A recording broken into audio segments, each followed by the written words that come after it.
ईशान बारिश का मजा ले रहे हो। अब देखिए बारिश के बाद कितना सुंदर मौसम हो रहा है। Very nice, wow. अच्छा, यहाँ पे ये धुआं कहाँ से उठता है? ये धुआं ये उठता है जब बारिश होती है, उसके बाद इस तरह के बादल जो है वो दोबारा से बन के ऊपर जाते हैं।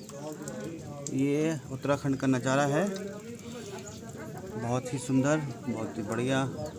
बारिश हो रही है झमाझम और बारिश के बाद का ही नज़ारा सुंदर।